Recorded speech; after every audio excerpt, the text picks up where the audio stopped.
Good afternoon, everybody. Good afternoon. Thank you. I just want to say this is the best welcome I've ever received, so thank you so much for coming here. My name is Gerald Bullis, President of Lone Star College of Affairs.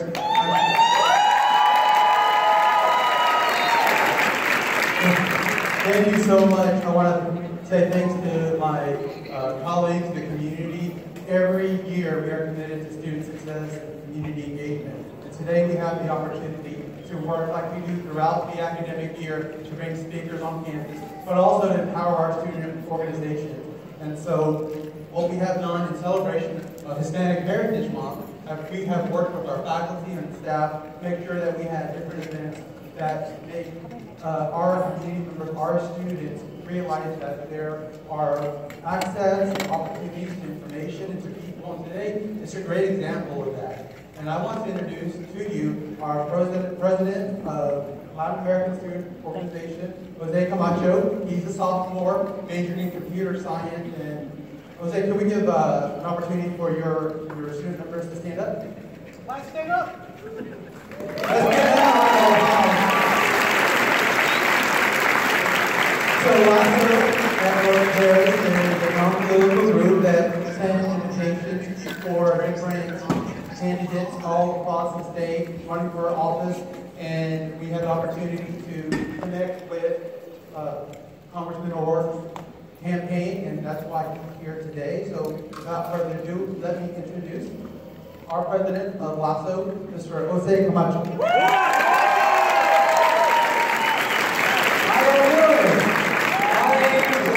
And I'm the president of the Latin American Student Organization, or LASO for short. Now, LASO is one of the many organizations here at Lone Star College where we use the power of Latin culture to unite students of all races and ethnicities, to make a positive impact on our campus, to become stronger individuals, and to have fun along the way. So, last year was a very important year for our organization because last year was the year in which disaster struck our communities directly. Hurricane Harvey practically left our home in Houston underwater, while Irma and Maria devastated both Puerto Rico and Florida respectively. That's the members of LASO band together, and today I'm proud to say that we were able to raise hundreds of dollars for the Hispanic Federation, an organization that helps the less fortunate victims of Puerto Rico directly. So thank you, LASO members.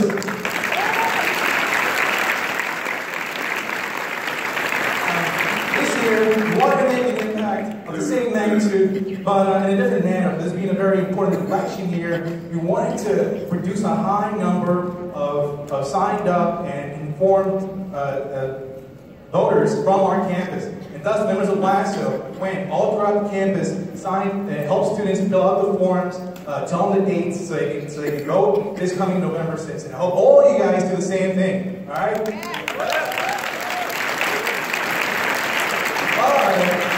We also wanted to give the students the chance to meet the candidates face to face. And thus we invited a myriad of different politicians that are running, and to the surprise of us all, one candidate actually accepted.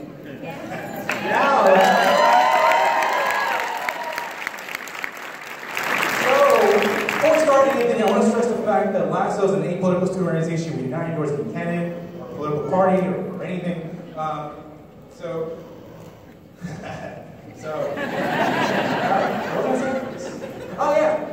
it was our team remember my first election back in 2016. It was a very controversial election, as you remember. Cities, communities, and even families were divided along political lines. And so I really didn't understand the magnitude of an election until days before. And I was kind of nervous, and so I looked towards the man in which I respect the most for guidance, my father. And I went to my father, and I respect this man so much that he could have swayed my vote any way he wanted. He could have told me to vote for Kennedy Clinton, Mr. Johnson, Kennedy Trump, but instead he said, "Son, it doesn't matter who you vote for. Just go out there and vote. Vote." In that short exchange, my father did so much for so little. He reminded me that it didn't matter what my peers, what my friends, what my professors, what the media, what my own father said. What mattered is that I took the initiative, I went to that polling booth, and I picked the politicians and the policies that best reflect my ideology. And you guys should do the same.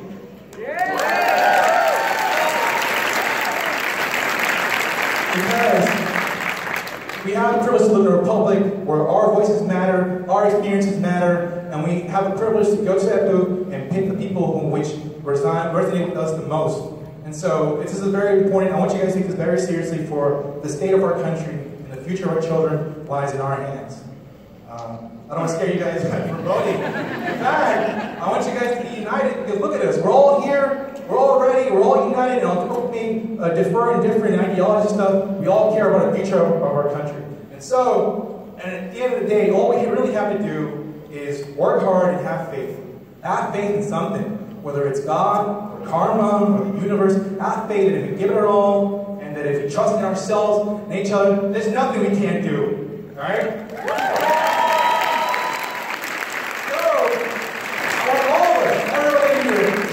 Moment and send a message to the world that the people of Houston, that the people of North Harris, of Humboldt, of the Woodlands, of Greens Point area, that we have a voice that we will not be ignored. Yeah.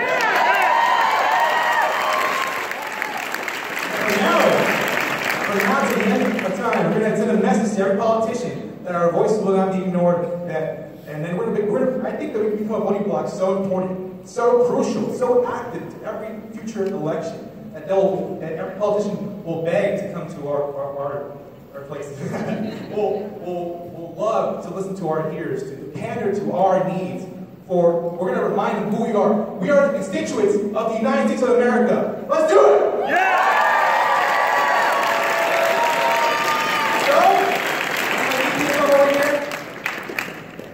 Y'all, there's only one way we can choose to introduce this candidate, and that's an official lasso clap.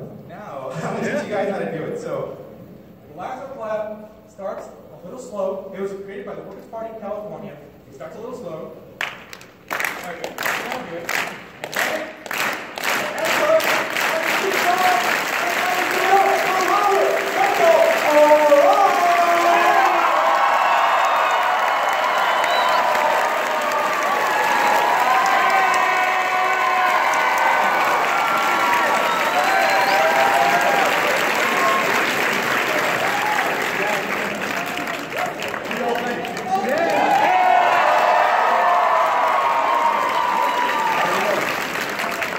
Let's hear it for Jose.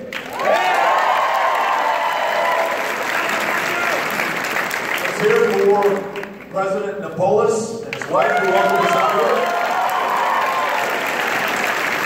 Let's hear it for Lone Star College. Thank you all for inviting us to be here with you, for taking some time out of your life to participate in your democracy. We're here for everyone. So if you are a Republican, you're in the right place. If you're a Democrat, you're in the right place. Independents, welcomed. Non-voters, because of your immigration status, because you have yet to register to vote, because you're still involved with the criminal justice system, I'm glad that you're here as well. However you got here, we're now in the same boat. And before we see each other as Republicans or Democrats or independents, we're going to treat one another like Texans, Americans, and human beings. That's the way that we will distinguish ourselves at this moment of truth. At a time that the people of the future are counting on us, the people of 2018, who still have a chance to do this. Estamos corriendo para cada persona, en cada comunidad en este estado. En cada condado, 254, para cada queja, cada oportunidad, incluyendo migración, cuidado de salud, la necesidad de tener trabajo y para tratar cada persona con respeto y dignidad como merecen como humanos. Así podemos asegurar nuestras comunidades, nuestro estado y nuestro país. Así podemos ofrecer un ejemplo a los otros estados, a mis colegas en el Congreso y en el Senado. Un ejemplo de Texas, an example from Texas. Here we are in one of the most diverse states in the country, in the most diverse city in the United States of America.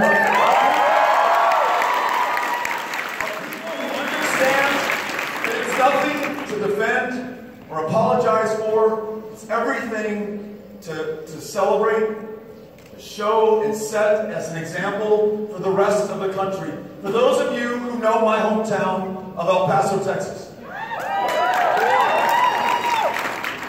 4 of you know what I'm talking about. The rest of you, let me just tell you, the city in which I was raised, where Amy, sometimes with the help of her husband Beto, raised Ulysses, who's 11, Molly, who's 10, Henry, who is 7 years old. We are 1/2 of the largest binational community in this hemisphere, maybe the world. 3 million from 2 countries, speaking 2 languages, joined, not separated, by the Rio Grande River, forming something far greater, more profound, more magical than the sum of the parts or the people. A city, El Paso, Texas, which may very well be one of, if not the safest cities in the United States of America, because we have world-class local law enforcement, police, and sheriff's deputies, but also because, and not in spite of the fact, that we are a city of immigrants, that people from all over the world chose us, left their home, their family, their country, sometimes their comfort, their culture, their language, to start anew, to become strangers in a strange land, to do better here for themselves and their kids, but yes, also to do better for us, to contribute to and not take from the American dream. I would argue that their very presence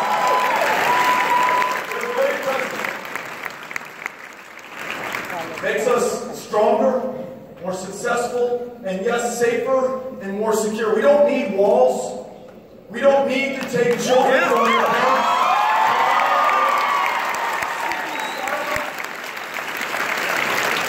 Leaving some of the deadliest countries in the world today, doing what any human being would do in the same situation. I know what Amy and I, because we've talked about it, what we would do.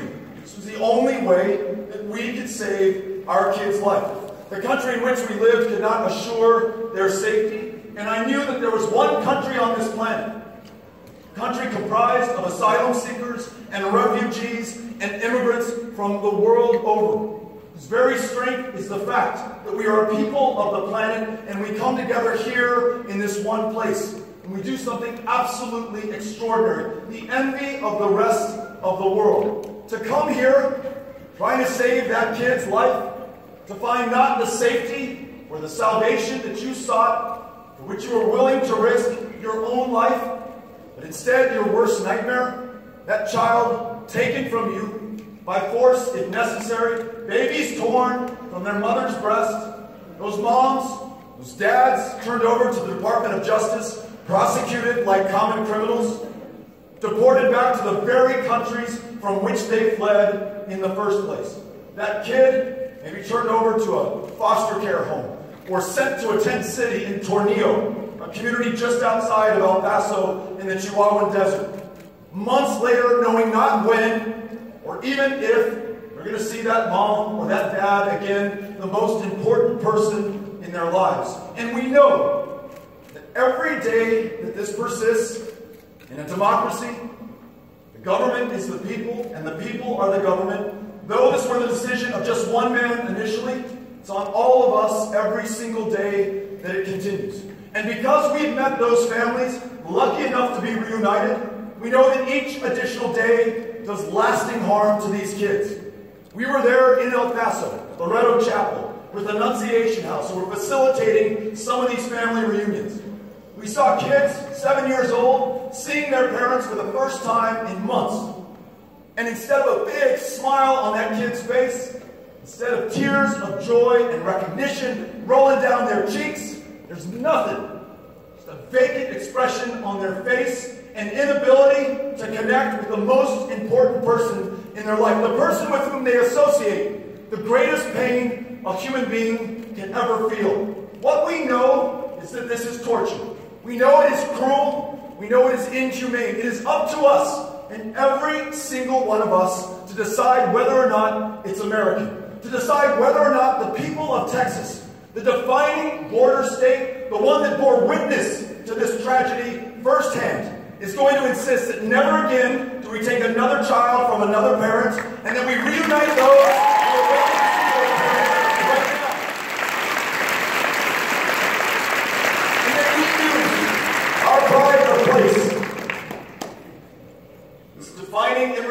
story that is Texas, to take the next important step. Those dreamers who call this community, this state, this country their home, those dreamers who are being taught in the classrooms, those dreamers who are teaching in the classrooms in a country where 20,000 dreamers, despite their status, are willing to sacrifice their lives to public service to better the lives of others. Those dreamers who are being defended by those women and men in uniform who have their lives on the line in Afghanistan, Iraq, Syria, Libya, Yemen, Somalia, Niger tonight. Also, there are dreamers whose lives are on the line in those same countries. Those dreamers, in any way that's meaningful, are just as American as anyone else in this country, and we must free them from the fear of deportation by making them U.S. citizens today. At this moment, allowing them to contribute to their full potential with everything that they've got. We can rewrite our immigration laws in our own image. Make sure that they reflect who we are, our experiences, our values, what we know to be true. We can pander not to the fear, but define ourselves by our ambitions. It's not just the eyes of the world that are watching, not just our fellow Texans who care. It's the people of the future who want to know while we still had the chance that we got this right. We want them to look back on us with pride, grateful for the decisions that we made, having the courage of our convictions. We want to look back in their history books, find that we've allowed the construction of a 2,000-mile wall, 30 feet high, at a cost of $30 billion. It will cause us to take your farm, your ranch, your home, because it won't be built on the international boundary, which is the middle of the Rio Grande River channel. It will be built miles into the interior, forcing us to take somebody else's property. If we do that, we deserve the condemnation of history, of our kids and our grandkids. We deserve the question that they will ask themselves years down the road as they look back on us. Who were those pendejos of 2018? We did not be those pendejos. We got to be bigger, greater, and stronger, and bolder, and more courageous than that. In a state where the largest provider of mental health care services today is the Harris County Jail. Check this out. You're suffering from schizophrenia, bipolar disorder, you're uninsured, which means you can't take yourself to a therapist or a psychologist or a social worker or a psychiatrist. That pain becomes so unbearable that you get arrested on purpose, where by law we have to feed you, house you, clothe you, prescribe the psychotropic medications that make life bearable for you. At a cost of $400 a night. The taxpayers here in this community, that's all of us. Not only are you locked up, but so is your potential to finish your education, work a job, pay taxes, shoulder your fair share of the burden so that it rests a little bit lighter on everybody else. Raise your family, rock out in a band, tour the country, run for office. Whatever you're going to do, I want you to be well enough to do it. Not only is it morally the right thing to do, not only does it make us a more just people to make sure that everyone can get the care that they need in this, the wealthiest, most powerful country in the world, whose citizens, through their tax dollars, came up with the research and the innovations that were turned into the cures and the medications that are sold back to us at some of the most expensive rates in the developed world today. Not only can we do better from the moral perspective, but if we want to be as fiscally responsible and conservative as possible, we can make this choice. $400 a night to keep someone locked up because that's the only place they can go, or $14.50 a day to provide outpatient mental health care services. Allow that person to be free to do those things that they were intended to do in their lives. Are you all with me on this?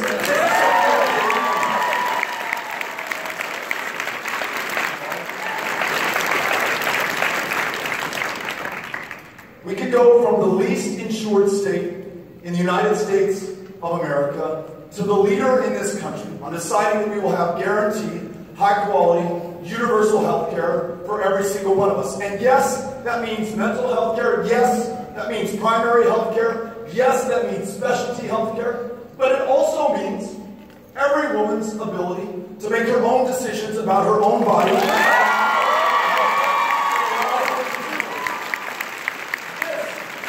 From the perspective of a state that ranks 50th, dead last, in voter turnout in this country. And some of you, more than others, know exactly why. It's not by accident. It's not because we love our democracy any less than any other people from any other state. This is by design. This is on purpose. The courts, 4 times last year, found that this state has drawn some people out of their congressional district, therefore out of a reason to vote, functionally out of their democracy, based on their race, on their ethnicity, on their country of national origin. Some votes not intended to be cast. Some voices not intended to be heard. And those votes are not being cast. Those voices are not being raised and listened to. They are not affecting the public policy that affects every single one of our lives. Now, it's on us. It's on us to transcend those barriers. Those racist barriers put in place to keep some people out of the life of this country. It's on us to recognize we have 2 systems of justice in the United States of America today. It's on us to realize that when you have the largest prison population per capita in the world, and it looks nothing like the population of the United States, that it's disproportionately comprised of people of color, and that a third are doing time for nonviolent drug crimes. And though all Americans of all races use and deal illegal drugs at the same rate, only some have the full weight of the criminal justice system falling on them. Only some will be doing time for possession of a substance, illegal here but legal in most states in this country. Only some, when released, will have to check a box on an employment application form, which makes it less likely that they're going to get a job. Only some will be unable to qualify for the Pell Grant that allows them to attend Lone Star, to better themselves, to do better for all of us over the course of their life.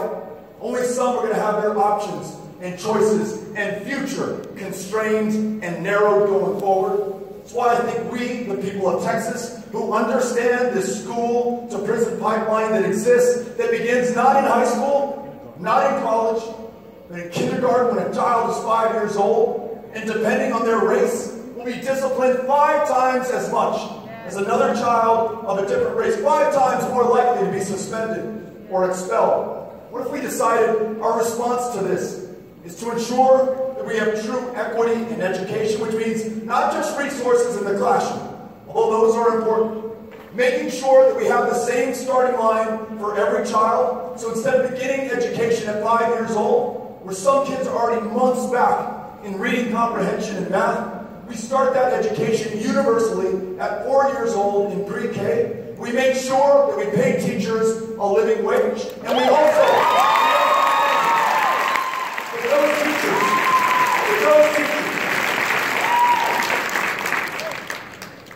get the training to ensure that they understand the children in front of them. Better yet, that they look like the children that are in front of them.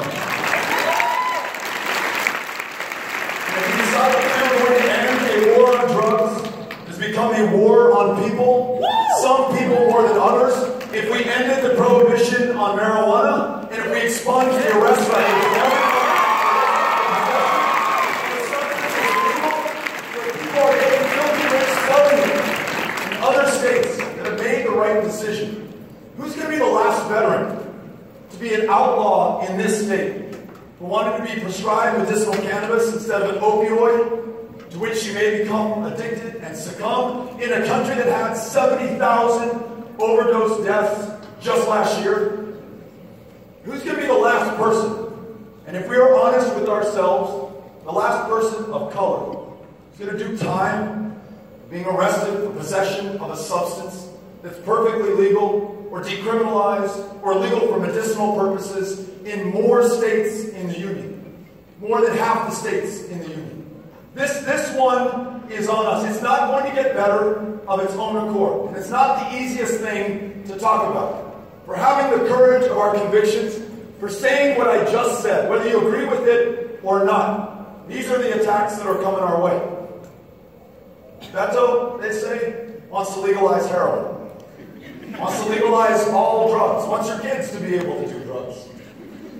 He's the father of 3, knowing full well that when marijuana is sold on the black market, kids in high school and in middle school, where my oldest, Ulysses, just started his first year, are almost defenseless. That the profits from those transactions flow to the kingpins, the cartels, and the criminals. That we can do a difficult but necessary thing in the interest not just of those here right now who have the chance to vote, but everyone who's coming up behind us. That's true for every issue before us. An issue that you all know better than almost anyone else. Climate change.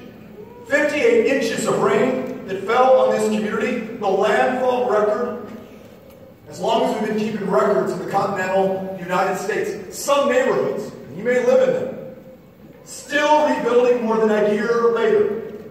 Traveling Kashmir Gardens, seeing all of the shuttered libraries, of 5 libraries open before that storm hit, only one has reopened.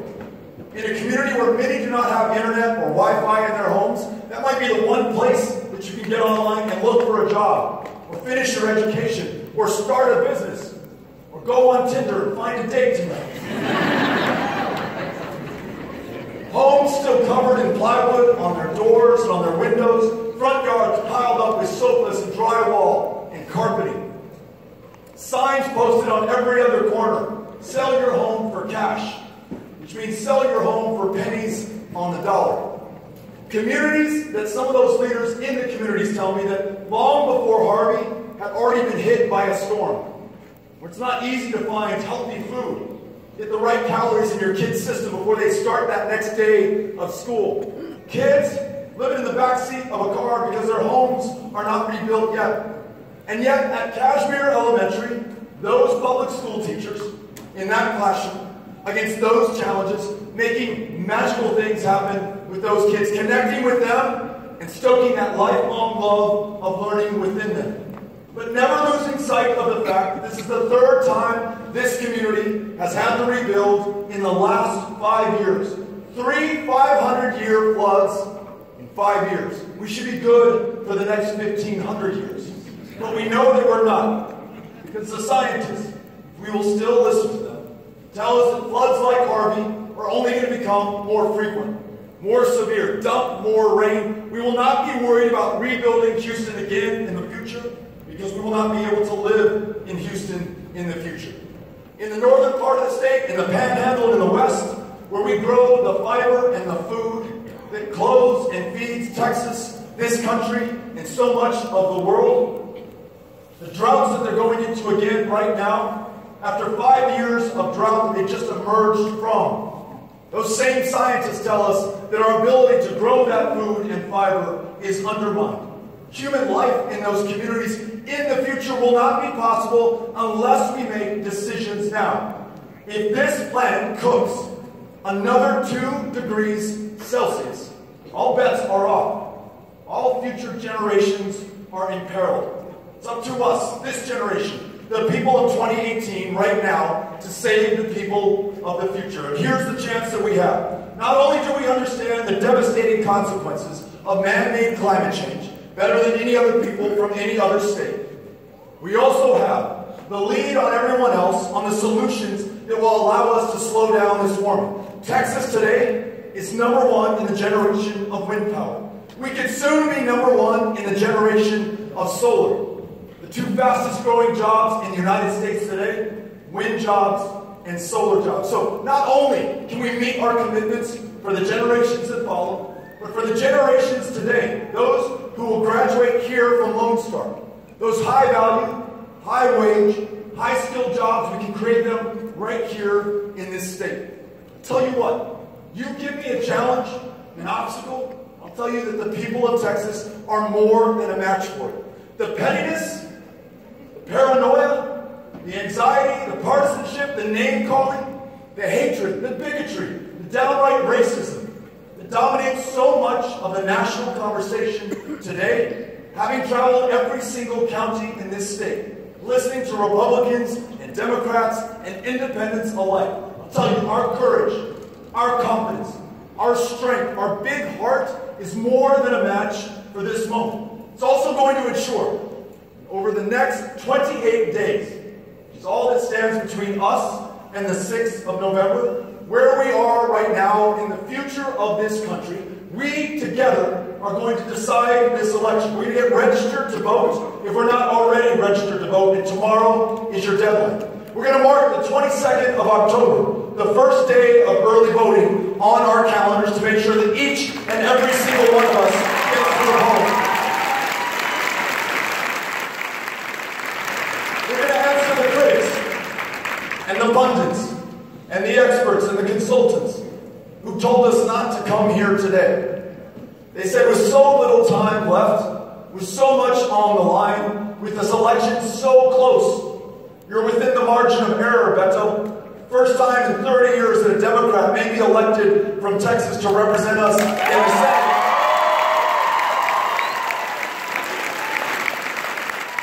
Why would you spend your time with young people?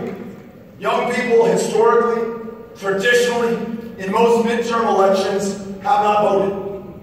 And our answer to that, the reason that we don't have a consultant or a political expert on our staff, is that we believe that if no one has shown up, listened to you, turned your stories, your dreams into the reason that they campaign, into the expectations that we set for all of us to work on together to deliver, I wouldn't vote either. But we are here today because we believe in you. We know that you are not the leaders of the future. You're the leaders right now of this moment. You will decide this election, and together on the 6th of November,